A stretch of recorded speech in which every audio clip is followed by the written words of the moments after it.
Hello everyone, जनवरी current affairs part 1 में आपका स्वागत है। सबसे पहले हम लोग देखते हैं इंपॉर्टेंट डेज, फिर इंटरनेशनल न्यूज़ और फिर award and honour. Hello everyone, मैं रश्मि आज वीडियो लाई हूँ जनवरी इंपॉर्टेंट करंट अफेयर्स का। तो चलिए देखते हैं इंपॉर्टेंट करंट अफेयर्स। इसमें आज हम लोग स्टार्ट करते हैं इंपॉर्टेंट डेज से। पूरे महीने बहुत कुछ हुआ है, तो चलिए पूरे वीडियो को देखते हैं। इंपॉर्टेंट डेज में सबसे पहले 1 जनवरी को बनाते हैं ग्लोबल फैमिली डे। जी हाँ, पूरी फैमिली के साथ आप ये डे स्पेंड करें। ग्लोबल फैमिली डे 1 जनवरी को मनाया जाता है। 6 जनवरी को वर्ल्ड ऑर्फन डे मनाया जाता है।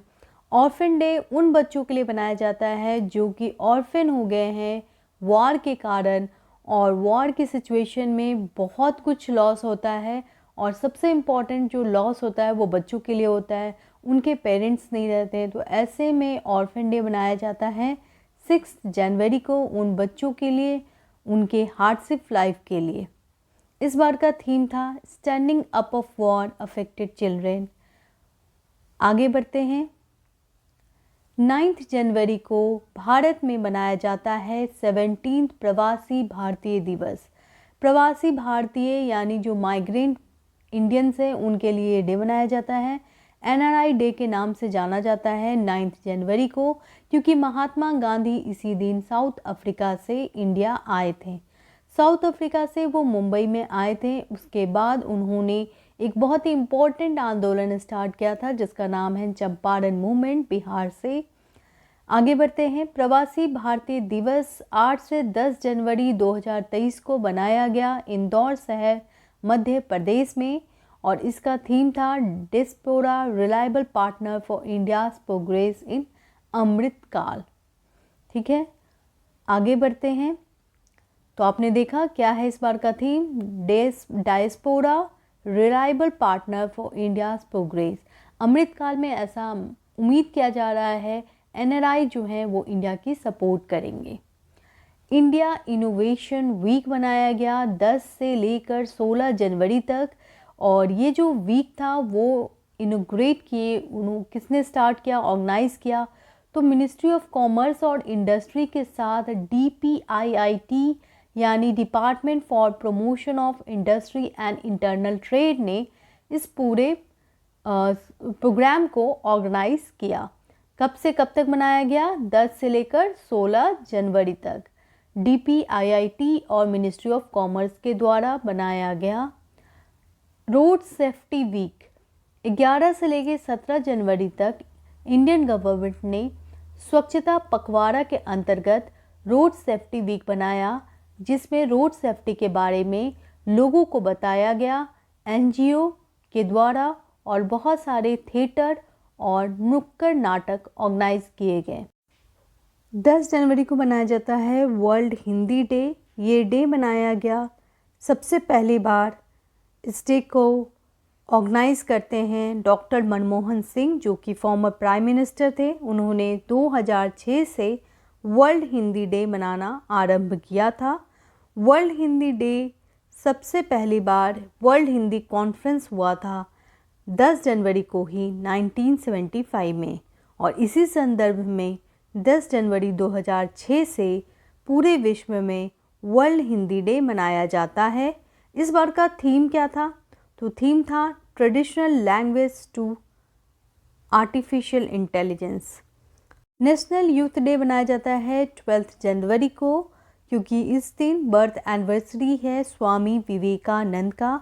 स्वामी विवेकानंद के जो विचार हैं वो हम सबको बहुत इंस्पायर करते हैं। एक थॉट मैं यहाँ लिखी हुई हूँ, take risk in your life, if you win you may lead, if you loss you will guide.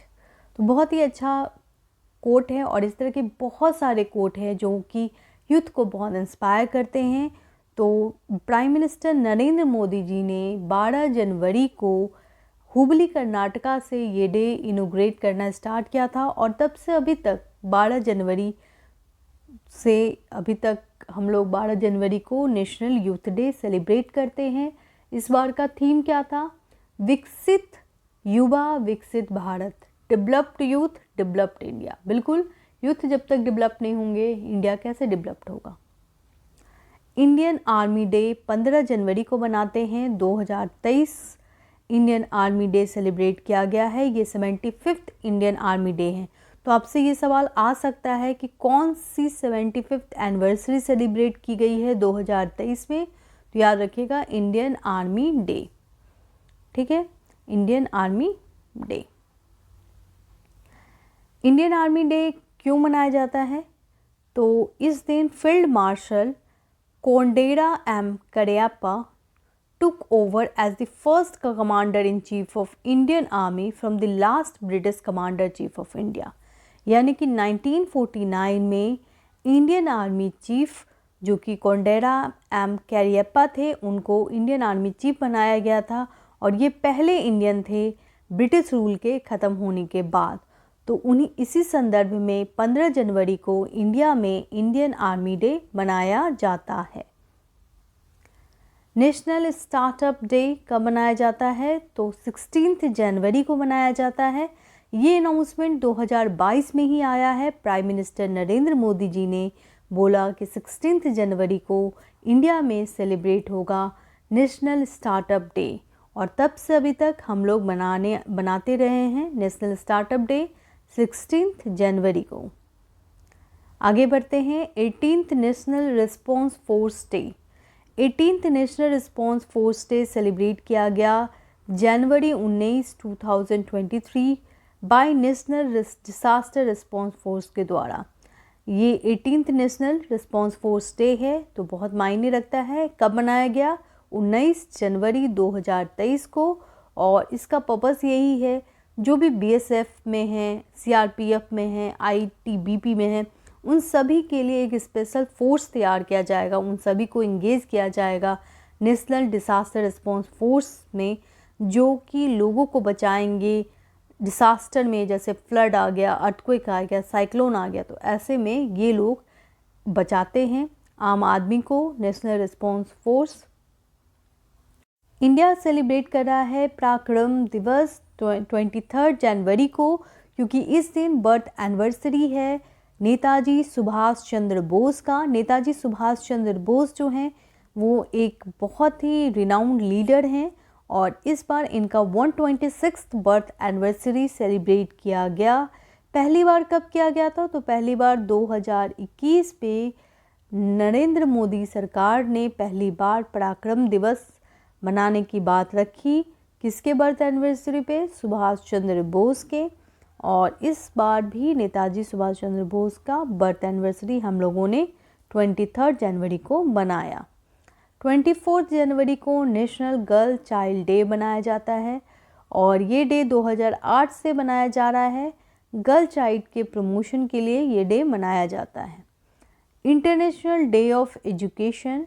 United nation general assembly ने 24 जनवरी को इंटरनेशनल डे ऑफ एजुकेशन की बात रखी ताकि एजुकेशन को प्रमोट किया जाए।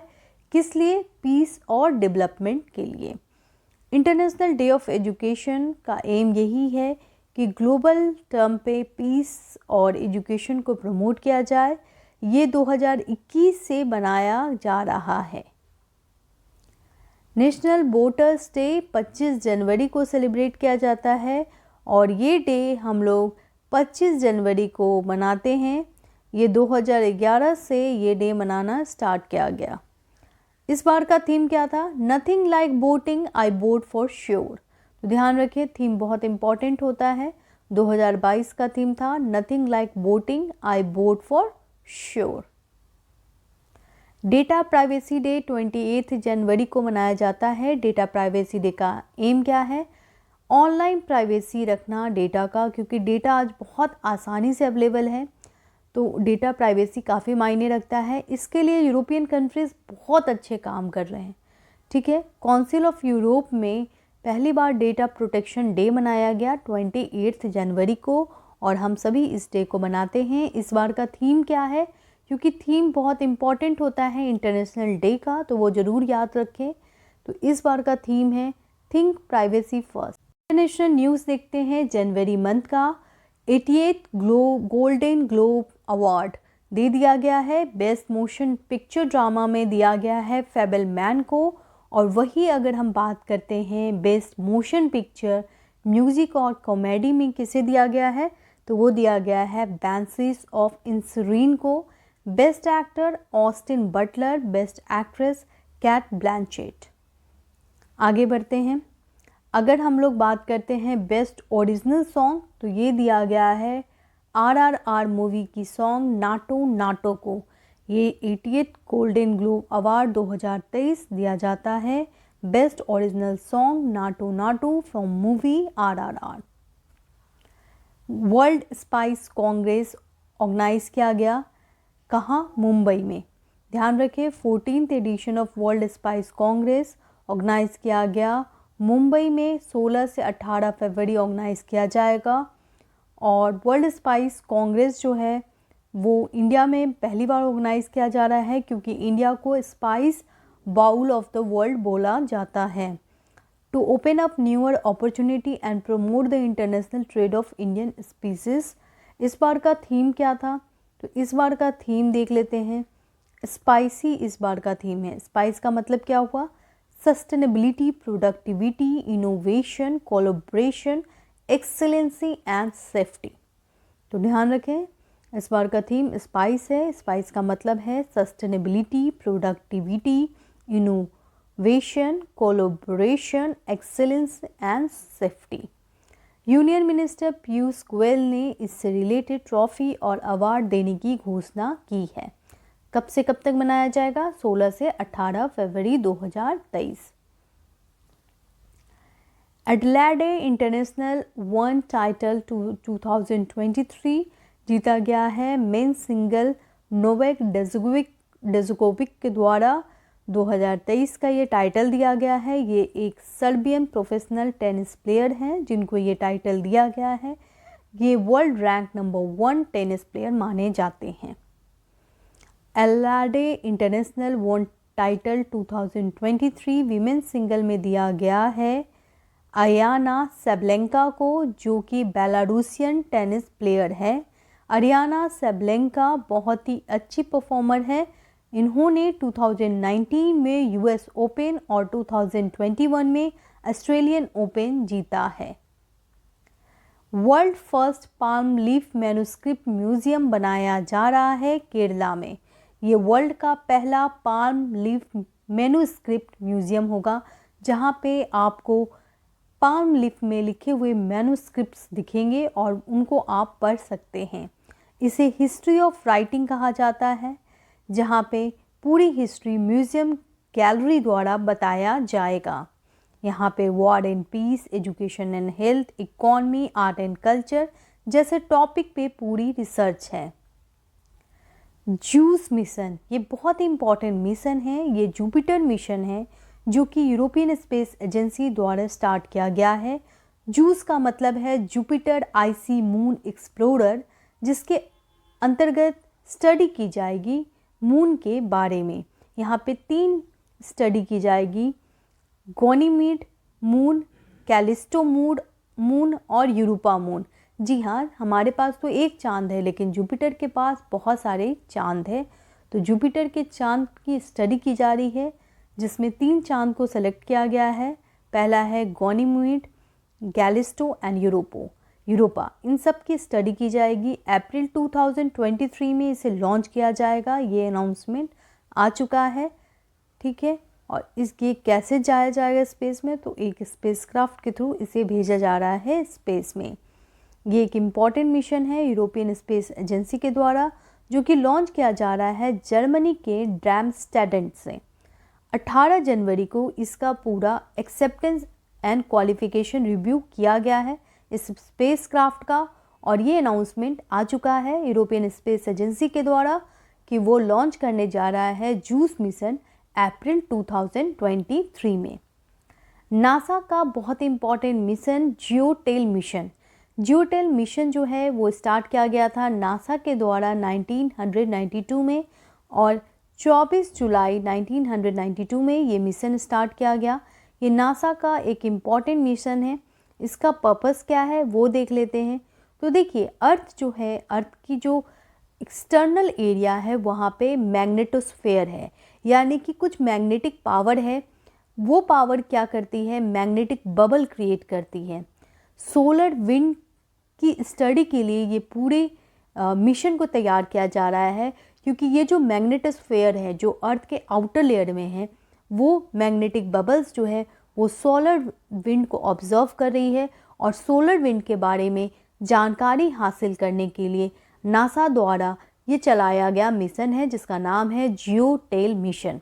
ध्यान रखेंगे, जियोटेल मिशन जो है वो लॉन्ग टेल रीजन, जो कि अर्थ का मैग्नेटोस्फेयर रीजन है, वहाँ पे जो सोलर विंड का प्रभाव है उसको स्टडी करने के लिए ये मिशन स्टार्ट किया गया है नासा के द्वारा। चाइना के न्यू फॉरेन मिनिस्टर अपॉइंट किए गए हैं किंग गैंग। इनका नाम इम्पॉर्टेंट है क्योंकि फॉरेन अफेयर्स में, इंटरनेशनल अफेयर्स में चाइना का बहुत ही डोमिनेंट रोल देखा जा रहा है।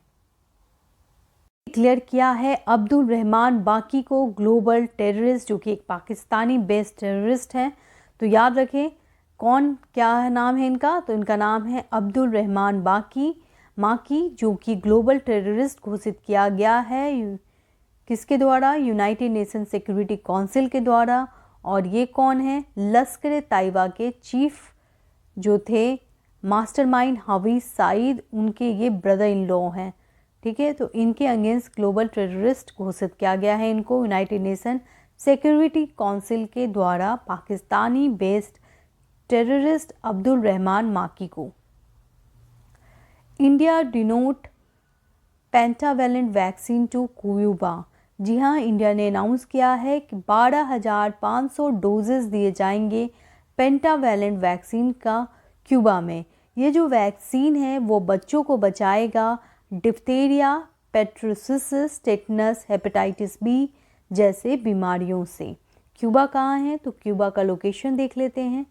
ये नॉर्थ अमेरिका और साउथ अमेरिका के बीच के रीजन में मिलता है क्यूबा एक लैटिन अमेरिकन कंट्री है। आगे बढ़ते हैं, चाइना बिल्डिंग डैम। जी हाँ, चाइना ने डिक्लेयर कर दिया है कि वो एक डैम कंस्ट्रक्ट कर रहा है जिसका नाम है मबजा जैंगबो रिवर। ये जो डैम है ये एक्चुअली इम्पॉर्टेंट इसलिए है क्योंकि ये इंडिया नेपाल बॉर्डर पे है और इसलिए ये काफ़ी न्यूज़ में है। कौन सा डैम, तो मबजा जैंगबो रिवर डैम। चैट जीपीटी काफ़ी ज़्यादा न्यूज़ में है। ये क्या है, ओपन एआई नाम की कंपनी ने चैट जीपीटी बनाया है। चैट जीपीटी बिल्कुल सीरी और एलेक्सा जैसा ही है, लेकिन ये उनसे हाई लेवल टेक्नोलॉजी है। ये कैसे, थोड़ा जानते हैं। जैसे कि आपको पता है आप सीरी से जो भी बातें करना चाहते हैं वो कर सकते हैं, साथ में एलेक्सा से भी जो भी गाना सुनना है आप सुन सकते हैं। लेकिन तब भी हम लोग प्रॉब्लम फेस करते हैं, एलेक्सा या सीरी हमारी बातों को नहीं समझ पाती है और वो प्रॉपर सर्च नहीं कर पाती है। लेकिन इस टर्म में चैट जीपीटी एक रिवोल्यूशन है। एआई ने दावा किया है, ओपन एआई ने, चैट जीपीटी सिर्फ रिसर्च करके हमें आउटपुट नहीं देती है, वो एक प्रॉपर एनालिसिस भी देती है। अगर आप चैट जीपीटी से रशिया यूक्रेन वॉर के बारे में पूछेंगे तो वो पूरा एक ऐसे लिखकर हमें आंसर कर सकती है और उसमें ब्राउजिंग कैपेसिटी बहुत अच्छी है। वो इंटरनेट सोर्स से बहुत अच्छे से ब्राउज़ करके इम्पॉर्टेंट इन्फॉर्मेशन हमारे सामने रख सकती है। जैसे कि रशिया यूक्रेन वॉर है, अगर हम चैट जीपीटी से कोई पोएम लिखने को भी कहते हैं तो वो बहुत ही जल्दी 2-3 सेकंड में हमें पूरी पोएम लिखकर दिखाती है। तो चैट जीपीटी एक रिवोल्यूशन है, ये दावा करती है ओपन एआई कंपनी।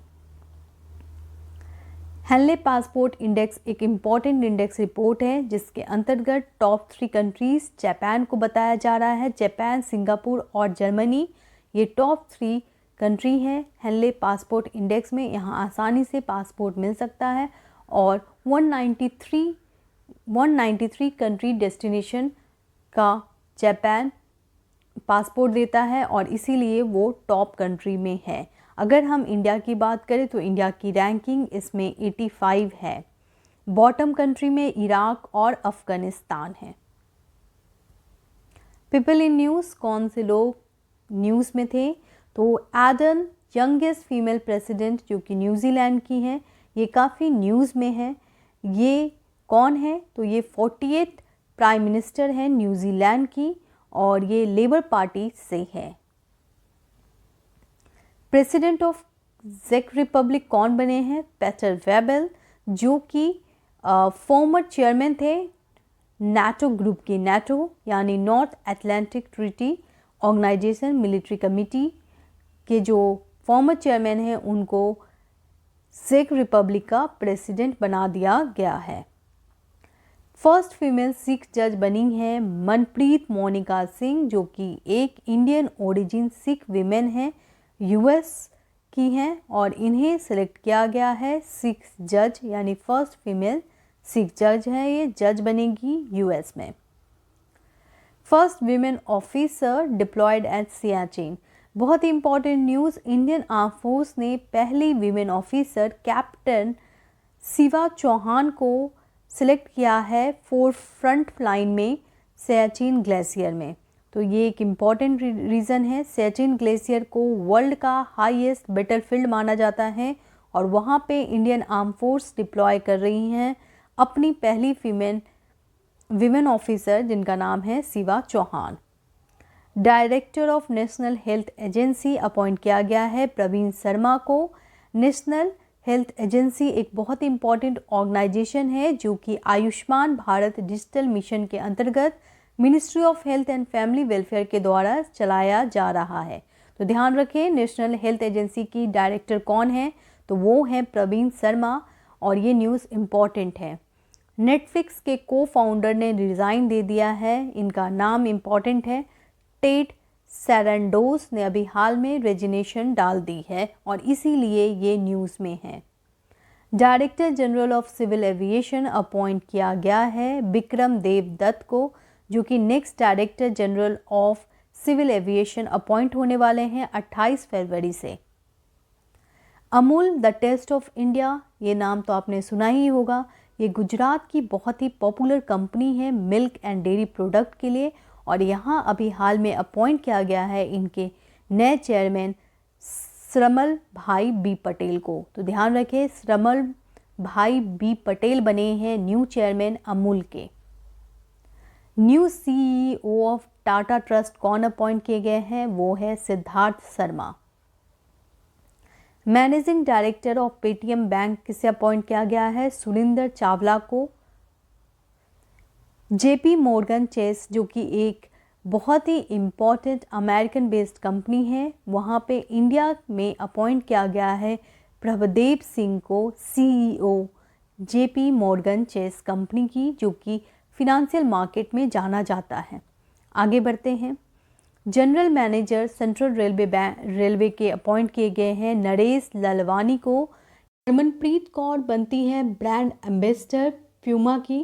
प्यूमा एक स्पोर्ट ब्रांड कंपनी है, इसकी जो ब्रांड एम्बेसडर है वो बनाई जा रही हैं हरमनप्रीत कौर, जो वीमेंस क्रिकेट टीम कैप्टन हैं। आगे बढ़ते हैं। Drug control general of India, drug control general of India appoint हो गए हैं। ये अपॉइंट किया जाता है यूपीएससी के द्वारा और डॉक्टर राजीव सिंह रघुवंशी को नया drug controller general of India appoint किया गया है। Award and honour, awards and honour देख लेते हैं जनवरी 2023 में। तो global leadership by Harvard law school, ये कौन है? तो ये बनाया गया है जस्टिस DY चंद्रचूड़ को। इनको सिलेक्ट किया गया है ग्लोबल लीडरशिप में और कहाँ? तो हार्वर्ड लॉ स्कूल सेंटर में। तो ध्यान रखें, जस्टिस धनंजय यशवंत चंद्रचूड़ कौन है? तो ये 50th chief justice of India हैं। पद्मा अवार्ड, 106 पद्मा अवार्ड 2023 में दिया गया है। पद्मा अवार्ड के अंतर्गत 3 अवार्ड दिए जाते हैं, पद्म श्री, पद्म भूषण, पद्म विभूषण। सबसे इम्पोर्टेंट जो अवार्ड होता है वो होता है पद्म विभूषण अवार्ड। इसे इंडिया का सेकेंड ऑनररी अवार्ड माना जाता है, सिविल अवार्ड माना जाता है। पहला कौन सा है? तो पहला है भारत रत्न। भारत रत्न मिलना बहुत ही गर्व की बात होती है। उसके बाद जो सेकेंड मोस्ट इम्पॉर्टेंट अवार्ड है इंडिया का वो है पद्मा विभूषण अवार्ड। ये किसे दिया गया है? तो ये अवार्ड दिया गया है श्री बालकृष्ण दोषी को। ये आर्किटेक्चर फील्ड में है और ये गुजरात से हैं। उसके अलावा श्री जाकिर हुसैन आर्ट से हैं और ये महाराष्ट्र स्टेट से हैं। आगे बढ़ते हैं। SM कृष्णा, ये पब्लिक अफेयर में दिया गया है, ये कर्नाटका के हैं। टोटल 6 पर्सन को दिया गया है। तो ये जो 6 पर्सन है इनका नाम इम्पॉर्टेंट हो जाता है। तो अभी तक हम लोगों ने देखा श्री बालकृष्ण दोषी, Shri Zakir Hussain, Shri SM Krishna, public affair Karnataka, Shri Dilip महल नोबिस मेडिसिन वेस्ट बंगाल, पोस्थोमस यानी कि मरने के उपरांत ये अवार्ड दिया गया है। तो ये दिया गया है श्री दिलीप महल नोबिस को, मेडिसिन में वेस्ट बंगाल के हैं। Shri Srinivas Vardhan science and technology, science and engineering, America के हैं। श्री मुलायम सिंह यादव को पब्लिक अफेयर उत्तर प्रदेश से दिया गया है, जो कि बहुत ही फेमस लीडर हैं समाजवादी पार्टी के। पद्मा भूषण अवार्डी जरा देख लेते हैं। हमने देखा अभी तक विभूषण देखा, 6th दिया गया है और डिफरेंट फील्ड में दिया गया है। अब हम लोग देखेंगे पद्म भूषण अवार्डी, ये टोटल 9 दिया गया है। 9 भी इम्पॉर्टेंट है इनके नाम। तो देख लेते हैं। SL भैरप्पा लिटरेचर में, दीपक धर साइंस में, सुमन कल्याणपुर आर्ट में, चिन्ना जियर स्पिरिचुअलिज्म, सुधा मूर्ति बहुत इम्पॉर्टेंट नाम सोशल वर्क के लिए दिया गया है, कपिल कपूर लिटरेचर के लिए दिया गया है, कुमार मंगलम बिरला जिनको हम सभी जानते हैं इनको ट्रेड में मिला है पद्म भूषण अवार्ड। देखिए यहाँ पे क्वेश्चन 3 टाइप से आते हैं। पहले तो आता है कितने लोगों से को मिला है, तो 9 को मिला है। आपके सामने एक नाम आ जाएगा, जैसे दीपक धर किस फील्ड से हैं, तो वो साइंस से हैं। इस तरह से आपको प्रिपेयर करना होगा। उसके अलावा क्वेश्चन ये भी आ सकता है कि किनको मरने के उपरांत मिला है, तो वो भी ध्यान रखें। वाणी जयराम को आर्ट में मिला है और कमलेश डी पाटिल को स्पिरिचुअलिज्म में मिला है। ठीक है, तो मैं आपसे पूछती हूँ सोशल वर्क में किसे मिला है, तो सुधा मूर्ति को मिला है Padma Bhushan. 91 people has given Padma Shri award, लेकिन कुछ इम्पॉर्टेंट नाम है जिनको याद रखना जरूरी है। जैसे रवीना टंडन को पद्मश्री अवार्ड दिया गया है। आनंद कुमार जो कि मैथ के बहुत ही रिनाउंड टीचर हैं, बिहार से हैं, इनको पद्मश्री अवार्ड दिया गया है। सुमन कल्याणपुर को भी दिया गया है, ये यूपी की हैं, इनको भी अवार्ड दिया गया है। राकेश झुंझुनवाला को मरने के उपरांत ये अवार्ड दिया गया है, यानी पोस्थुमस अवार्ड दिया गया है Padma Shri award. Total 91 people को इस साल दिया गया है। तो हमने देखा टोटल कितने अवार्ड दिए गए हैं, 106 अवार्ड दिए गए हैं, जिसमें 91 अवार्ड पद्मश्री को दिया गया है, 6 अवार्ड जो है पद्म विभूषण को दिया गया है और 9 अवार्ड जो है पद्म भूषण को दिया गया है, पद्म भूषण मिला है। पद्मा अवार्ड टू पोस्थुमस, मरने के उपरांत कितने लोगों को दिया गया है पद्मा अवार्ड, तो 7 लोगों को दिया गया है। पद्म विभूषण को देख लेते हैं। देखिए मुलायम सिंह यादव को दिया गया है पब्लिक अफेयर उत्तर प्रदेश में, दिलीप महाल नोबिस मेडिसिन में वेस्ट बंगाल के, बालकृष्ण दोषी उनको भी मरने के उपरांत दिया गया है, आर्किटेक्चर गुजरात के हैं। पद्मश्री दिया गया है नरेंद्र चंद्र धमेमड़ामा, पब्लिक अफेयर मणिपुर के हैं। राधे श्याम झुंझुनवाला जो अभी हम लोगों ने पिक में देखा, ये जो है इनको ट्रेड एंड इंडस्ट्री में दिया गया है, महाराष्ट्र के हैं। Aris Khambatta trade and industry Gujarat के हैं। Karma Wangchu social work Arunachal Pradesh. Thank you to watch the video till last. कोई भी वीडियो में डाउट हो, शिकायत हो तो ज़रूर आप कमेंट करें। इंस्टाग्राम पे भी मेरे चैनल हैं, तो वहाँ पे भी आप जाके कमेंट कर सकते हैं। फेसबुक पे भी पेज है स्टडी विद रश्मि नाम से, वहाँ से भी आप कनेक्ट हो सकते हैं। और अगर आपको ये वीडियो अच्छा लगे तो प्लीज़ लाइक कर दें, शेयर करें और सब्सक्राइब जरूर कर लें चैनल को। Thank you.